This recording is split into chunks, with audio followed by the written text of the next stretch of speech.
তুমি এই বিষয়ে আল্লাহ তাআলার নিকট আমার পক্ষ থেকে ক্ষমা প্রার্থনা করবে। মাটির এই আর্তনাদ শুনে জিবরাইল আলাইহিসসালাম খালি হাতে আল্লাহর দরবারে ফিরে গেলেন এবং আল্লাহ তাআলার নিকট গিয়ে মাটির আর্তনাদ ও তার অক্ষমতা প্রকাশ করলেন। এরপর আল্লাহ তাআলা হযরত মিকাইল আলাইহিসসালামকে পৃথিবীতে প্রেরণ করলেন এবং বললেন, হে মিকাইল, তুমি আমার প্রতিনিধি তৈরি করার জন্য যে মাটির প্রয়োজন, পৃথিবী থেকে সেই মাটি তুলে নিয়ে এসো। হযরত মিকাইল আলাইহিসসালাম পৃথিবীতে আসার পর মাটির আর্তনাদ ও কাকুতি মিনতির কারণে তিনিও খালি হাতে আল্লাহ তাআলার দরবারে ফিরে আসেন। এভাবে হযরত ইসরাফিল আলাইহিসসালামও তিনিও ফেরত গেলেন। এভাবে করে তিনজন ফেরেশতা খালি হাতে ফেরত গেলেন।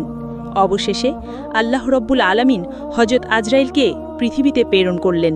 হযরত আজরাইল আলাইহিসসালাম পৃথিবীতে আসার পর মাটি যখন হযরত আজরাইল আলাইহিসসালামকে কাকুতি মিনতি করে বলা শুরু করল, তার কথার জবাবে হযরত আজরাইল আলাইহিসসালাম বললেন, হে মাটি, আমি তোমার কথায় কখনোই ফেরত যাব না, কেননা আল্লাহ তো আমাকে হুকুম করেছেন, আর আমি আল্লাহ তাআলার আদেশ অবশ্যই পালন করব।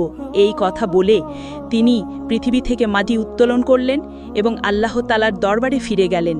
আল্লাহ তাকে সন্তুষ্ট মনে বললেন, হে আজরাইল, তুমি যেহেতু আমার হুকুম পালন করেছ, তাই আমি তোমাকে একটি বিশেষ দায়িত্ব দিচ্ছি, মানবজাতির রূহ কবজ করার দায়িত্ব। আজরাইল আলাইহিসসালাম বললেন, হে আল্লাহ, আমি যদি মানুষের জান কবজ করি, তাহলে তার পরিবারের লোক আমাকে দোষারোপ করবে। আল্লাহ উত্তরে বললেন, তুমি চিন্তা করো না, আমি প্রতিটি মৃত্যুর জন্য আলাদা কারণ সৃষ্টি করব। কেউ অসুস্থতায় মরবে, কেউ দুর্ঘটনায়, কেউ বার্ধক্যের ফলে মারা যাবে। মানুষ তোমাকে দোষ দেবে না। তখন হযরত আজরাইল আলাইহিসসালাম আল্লাহ তাআলার কথায় আশ্বস্ত হলেন। এরপর ফেরেশতারা আল্লাহ তাআলার নির্দেশে মক্কার নিকটবর্তী এক পাহাড়ের উপর সেই মাটি রেখে দিলেন। সেই মাটির অংশ বৃষ্টিতে ভিজল এবং রোদে শুকালো।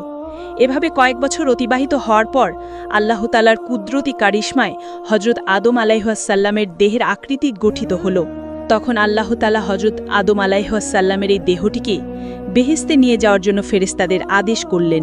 হুকুম পাওয়া মাত্র ফেরেশতারা ওই দেহটিকে বেহেশতের দিকে নিয়ে চললেন। অতপর বেহেশতে পৌঁছার পর সেই দেহটিকে দীর্ঘদিন আত্মাবিহীন অবস্থায় বেহেশতে রেখে দিলেন। এদিকে দলে দলে ফেরেশতা এসে মূর্তিরূপী হযরত আদম আলাইহিসসালামের নিথর